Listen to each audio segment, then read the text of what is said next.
Maka kita berupaya punya keinginan untuk makrifat kepada Allah. Kita walaupun kita nggak kesampaian, minimal kita ada punya rencana, ada punya keinginan untuk makrifat kepada Allah. Nanti Allah akan melihat orang ini sudah punya niatan baik. Terus insya Allah akan dibimbing.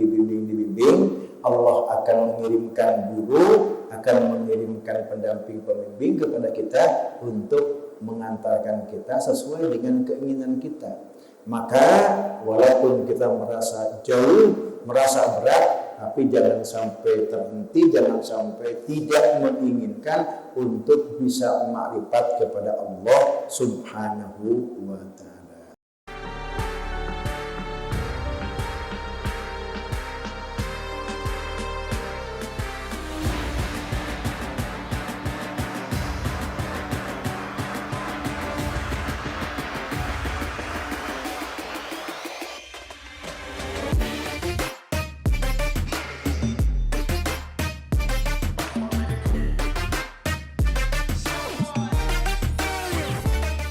Hikmah ke-75 dari hikam Ibnu Athaillah. Bismillahirrahmanirrahim. Laisal arifu man idza asara wajadal haqqa aqraba ilaihi min isaratihi. Balil arifu man la isarata lahu li fanaihi fi wujudihi wa intiwa'ihi fi suhudihi. Artinya, laisal arifu tidaklah disebut orang arif yang sempurna. Man idza asara, orang yang apabila melihat sesuatu, wajadal haqqa, dia merasakan adanya Allah, aqraba ilahi, lebih dekat kepada dirinya, min isaratihi, dari sesuatu yang dilihatnya itu. Balil arifu, tetapi orang arif yang sempurna itu, man la isarata lahu, orang yang tidak melihat sesuatu, li fanaihi, karena rusak dirinya, fi wujudihi, dalam wujudnya Allah, wa intiwaihi, dan hapusnya dirinya, fi suhudihi, dalam menyaksikan Allah. Ini berbicara tentang orang arif. Dalam istilah sufi, ada murid, ada salik, ada wasil, ada arif. Kalau makna apa adanya, murid itu orang yang berkeinginan untuk dekat kepada Allah atau untuk sampai kepada Allah, tapi dia belum berjalan. Kemudian salik adalah orang yang memulai atau yang melakukan perjalanan menuju wusul ilallah, atau ingin dekat kepada Allah, atau ingin menjadi hamba yang diridhoi Allah. Siapa yang disebut salik? Orang yang sudah memulai berjalan melakukan perjalanan rohani. Dari mana setarnya perjalanan seorang salik itu? Setarnya adalah dari taubat. Kalau kita ini ingin melakukan perjalanan untuk mencapai wusul ilallah, maka kita mesti start melakukan perjalanan itu dari taubat dulu. Benarkan dulu taubat kita supaya betul-betul taubat setiap saat. Setiap saat. Setiap kita melihat adanya penyimpangan, adanya ketidakcocokan kelakuan kita, pembicaraan kita, sikap kita dengan agama, maka saat itu segera tobati. Tobat apapun, sekecil apapun kemaksiatan yang kita temukan dalam perjalanan hidup kita sehari-hari ini, segera tobati. Kalau kita terus dan apapun kesalahan, sekecil apapun kesalahan, kita langsung tobati. Tobat itu adalah dikolbu dengan ada rasa menyesal dari kesalahan atau kemaksiatan yang kita lakukan. Nah, itu kita sudah mulai start dari suluk perjalanan menuju Allah. Kalau kita nyebutkan suluk kita masih belum tobat, masih senang maksiat juga dibiarin aja, nggak segera tobati, itu kita belum suluk, belum salib, belum mulai perjalanan. Setelah awal itu kita berupaya untuk duduk di makom tobat dulu. Kita habis marah kepada orang, ngomong yang tidak mengenakan, segera tobati, minta amal kepada orang yang kita marahi, tobat kepada Allah, kita menyesal melakukan kesalahan itu. Nah, itulah orang yang sudah mulai suluk namanya. Nah, kalau orang berbuat dosa ghibah misalkan, tahu itu sebuah kesalahan, sebuah kemaksiatan, kemudian dia biarkan aja, enggak segera ditobati, itu belum suluk, belum. Walaupun dia sudah banyak berzikir, tapi tobatnya diantep, artinya biarkan dikekali. Jadi pintu gerbang pertama untuk suluk itu tobat dulu. Maksud daripada hikam ke-75 itu adalah laisal alimul kamilu, tidaklah disebut orang alim yang sempurna. Man idza asyara ila sayyin, orang yang apabila melihat sesuatu, contohnya lihat batu ya, ngabung kelip lihat batu, wajadallaha, dia merasakan bahwa Allah itu lebih dekat kepadanya ketimbang batu itu. Dia sudah arif, tapi arifnya itu belum sempurna, atau bolehlah dikatakan orang yang arif belum sempurna itu orang yang arif permulaan. Arif itu ada tiga tingkatan. Ada arif ibtidai, itu arif tingkat pemula, atau dalam ini disebutnya arif yang belum sempurna. Arif yang belum sempurna itu yang dimaksudkan di dalam hikam ini berbicara soal arif tingkat pemula atau arif ibtidai. Yang kedua ada arif wasati, tingkat menengah. Yang ketiga arif nihai, yaitu arif tingkat tinggi, tingkat atas. Arif yang belum sempurna atau seorang arif yang masih dalam tingkat pemula adalah man idza asara ila sayyin, apabila dia melihat sesuatu. Setiap dia melihat sesuatu, apa saja yang dia lihat, spontan batinnya itu melihat penciptanya. Lihat kambing, itu refleks mata zahir itu melihat wujud kambingnya, mata batinnya langsung dia melihat penciptanya. Selalu demikian, dia kambing, batinnya mengatakan Allah yang bikin. Dia lihat batu, batinnya mengatakan Allah yang bikin. Dia melihat apa saja, selalu bilang kata hatinya Allah yang menciptakan. Itu adalah arif pemula. Jadi kalau kita masih melihat sesuatu adalah sesuatu, melihat kambing aja, Allahnya nggak kepikiran sama kita, itu belum arif. Sebetulnya kalau kita sudah arif, melihat apapun nggak ada efek negatif dalam pandangan mata kita, karena kita lihat itu Allah. Nanti ini teorinya ya, tapi perlu dilihat lagi.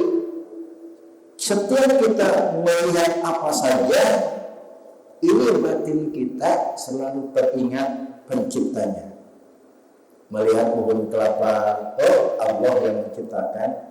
Melihat orang yang kurang sempurna, Allah yang menciptakan. Melihat kerbau, Allah yang menciptakan. Melihat apa saja, gunung, matahari, selalu batin kita mengatakan Allah yang menciptakan. Setelah batin kita terang jelas Allah yang menciptakan, terasa oleh diri kita bahwa Allah itu lebih dekat kepada kita dari apa yang kita lihat. Nah itu maksud man asaro, aman tidak asaro.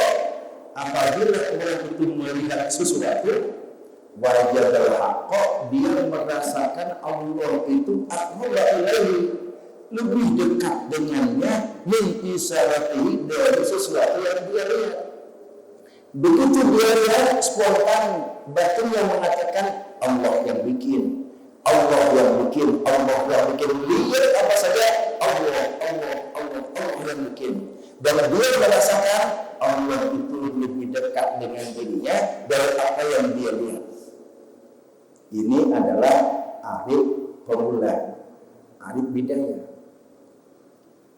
Kalau kita lihat orang yang penuh tato, telinganya udah banyak ditindih, udah lembek, kita melihatnya simpati atau enggak simpati itu? Enggak simpati dengan orang itu kan. Kenapa? Allahnya yang bikinnya enggak kelihatan sama kita. Tapi begitu melihat, oh Allah, bagaimanapun itu Allah yang menciptakan. Dan Allah dirasakan oleh kita lebih dekat dengan diri kita daripada orang itu. Kita tidak akan menilai negatif dengan orang yang sesungguhnya jelek itu. Lahiriahnya itu tidak menyenangkan. Tetapi kalau kita melihat bahwa itu adalah Allah yang menciptakan, tidak ada kita penilaian seperti itu. Tidak ada menghinakan. Ada orang yang cacat, langsung batin kita Allah yang menciptakan. Kita nggak akan berkomentar dengan itu. Kenapa dia demikian? Kenapa? Kita melihat orang yang karakternya itu pika sebelum. Apa kalau pika sebelum itu? Ada orang yang wataknya itu udah nggak nyaman. Kalau kita bergaul nyaman, kita jangan melihat orangnya itu, lihat yang menciptakan dia. Orang dia berwatak seperti itu bukan kepengen dia, bukan kepengen orang tuanya. Emang Allah yang menciptakan demikian. Kalau kita bisa melihat, memandang Allah langsung yang menciptakannya, kita tidak akan punya penilaian dengan orang itu, karena itu Allah ciptaan Allah. Kalau kita memandang jelek, berarti kita itu menghina dan merendahkan kepada Allah sebagai penciptanya. Kalau kita belum sampai ke situ, kita belum dikatakan arif, masih dalam perjalanan. Ini kita kan lagi berbicara salik, orang yang sedang berjalan perjalanan rohani menuju usul atau arif mengenal Allah. Nah, ini kita berupaya terus untuk bisa seperti itu. Allah membukakan pintu ma'rifat, menitipkan ma'rifat kepada kalbu kita. Tentu ma'rifat itu adalah sesuatu yang mahal, sesuatu yang suci. Oleh karena itu kalbu kita, kalau pengen Allah menitipkan ma'rifat di dalam kalbu kita ini bersihkan dulu dari sifat-sifat yang tak terpuji. Hiasi kalbu kita ini dengan sifat-sifat yang terpuji.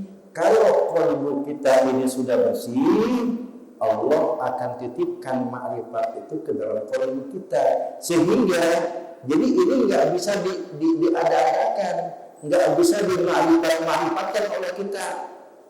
Sepanjang hati kita ini kotor, Allah tidak akan menitipkan kemampuan mengenalnya, kemampuan makrifat kepadanya. Maka kita untuk bisa terbuka atau untuk bisa diberikan makrifat oleh Allah, bersihkan dulu batin kita ini. Nah, ini baru arif bidayah. arif tingkat pemula.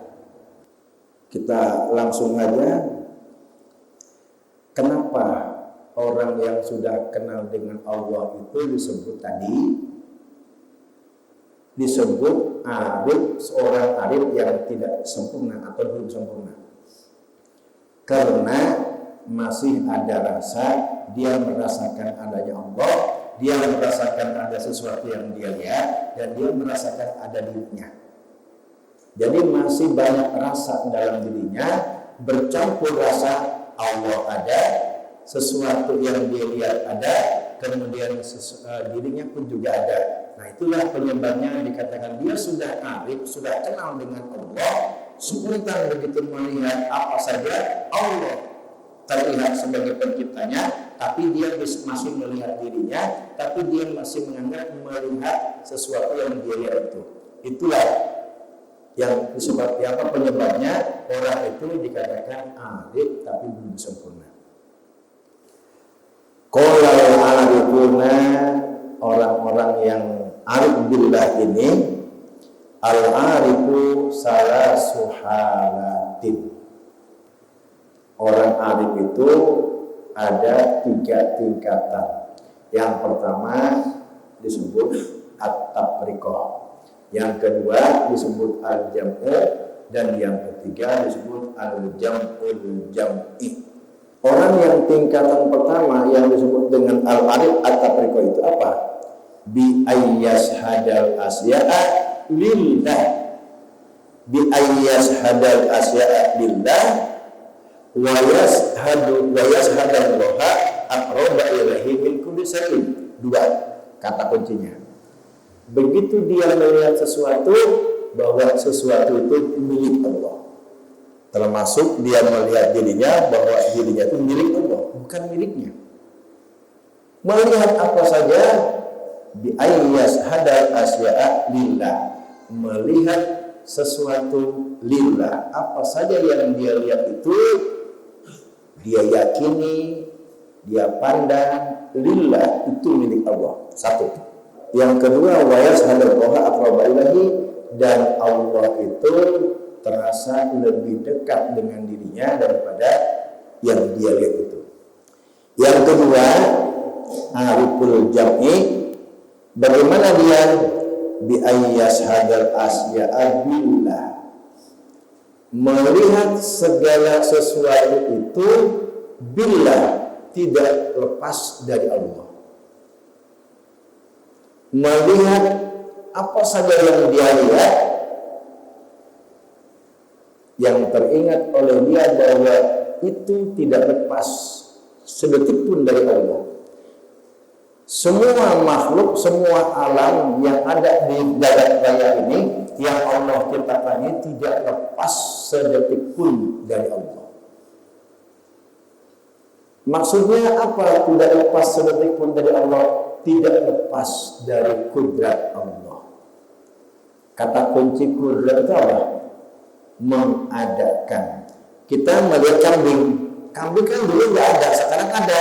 Oh, berarti itu kudrat Allah. Jadi ketika kita melihat ada dari tidak ada, atau melihat tidak ada dari ada, itu kudrat. Karena kudrat itu menciptakan atau mengadakan dan meniadakan. Sehingga ketika kita melihat apa saja, apa yang kita lihat itu kan semula nggak ada, kemudian ada, terlihat oleh kita, maka itulah kudrat Allah. Kembali penjelasan daripada bi ayyashhadal asya'a billah, kita menyaksikan sesuatu itu tidak lepas dari Allah, maksudnya tidak lepas dari kudrat Allah, tidak lepas dari ilmu Allah, tidak lepas dari ilmu Allah, tidak lepas dari basar Allah, tidak lepas dari sama Allah, tidak lepas dari hayat Allah, tidak lepas dari kalam Allah. Allah ini setiap menit, setiap detik berkalam dengan makhluknya. Cuma kita terhijab untuk bisa mendengar, memahami kalam Allah. Apapun yang ada di dunia itu sedetik pun tidak lepas dari penglihatan Allah, sedetik pun tidak lepas dari pendengaran Allah, sedetik pun tidak lepas dari pengetahuan Allah, sedetik pun tidak lepas dari kudrat dan ilmu Allah. Kita di Pak Jaya mau ke pasar pagi-pagi, bisa ke pasar itu adalah karena Allah menghendaki Pak Jaya pada jam itu ke pasar, sehingga berangkatlah Pak Jaya ke pasar. Tapi kalau Pak Jaya azan dari rumah itu mau ke pasar, tiba-tiba nggak jadi, itu berarti memang Allah itu nggak menghendaki Pak Jaya ke pasar. Jadi nggak lepas dari sifat kudrat, irodat, ilmu, hayat, sama, basar, hayat, karam Allah. Nah, kalau kita sudah bisa merasakan itu, apapun yang kita lihat di alam dunia ini, itu tidak lepas daripada Allah, maksudnya tidak lepas dari sedetik pun dari kudrat Allah, tidak lepas sedetik pun dari irodat Allah, tidak lepas sedetik pun dari pengetahuan, penglihatan dan ilmu Allah. Nah, itulah orang yang sudah arif, kenal kepada Allah, tingkatan yang kedua. Yang ketiga, al-arif jam'ul jam'i, orang yang arif tapi tingkatan tinggi adalah bi alla yashhada illallah. Dia tidak menyaksikan sesuatu ini kecuali hanya Allah. Karena orang yang sudah arif bila tingkatan tinggi itu, dia tidak menganggap sesuatu yang ada ini ada. Jadi di dalam dunia ini dia tidak menganggap adanya sesuatu. Yang ada hanya dia dengan Allah. Yang ada hanya Allah. Yang ada hanya Allah. Sehingga setiap detik, setiap saat itu yang ada dalam ingatan pikirannya Allah. Sehingga pikirannya itu terpenuhi dengan Allah, sehingga dia terhijab untuk melihat makhluk ini. Bagi orang yang sudah betul-betul selama tiap saat, tiap detik ingat kepada Allah, makhluk ini enggak kelihatan. Bi alla yashhada, dia tidak menyaksikan apa yang ada di alam dunia ini illallah, kecuali Allah saja, sehingga terhijab itu makhluknya. Kenapa? Karena sesungguhnya makhluk itu sebenarnya enggak ada. Dikatakan oleh Ibnu Athaillah, al-kaunu kulluhu zulmatun. Alam ini sebenarnya tidak ada. Alam ini sebenarnya tidak ada. Dia sekarang muncul ada di permukaan ini karena diadakan oleh yang maha ada. Nah, ini nanti akan sampai kepada usul ini. Jadi ma'rifat itu orang yang merasakan kedekatan dengan Allah, orang yang merasakan bahwa sesuatu tidak lepas dari sifat-sifat Allah, dan orang yang melihat sesuatu di dunia ini tidak ada yang dia lihat kecuali Allah. Itu arif. Nah, kalau orang usul seperti apa? Wal muradu indahum. Yang dimaksudkan dengan usul menurut para ahli tasawuf adalah tahqiqul ilmi biwujudihi wahdah. Menyatakan atau memantapkan ilmu itu dengan wujud Allah, dengan adanya Allah semata. Artinya apa? Ilmu pengetahuan yang dia punya itu mengatakan bahwa sesuatu yang semula tidak ada, kemudian ada, dan akan tidak ada, sesungguhnya adalah tidak ada. Yang ada hanya Allah. Sehingga dia melihat sesuatu itu nggak dianggap ada. Yang ada hanya Allah.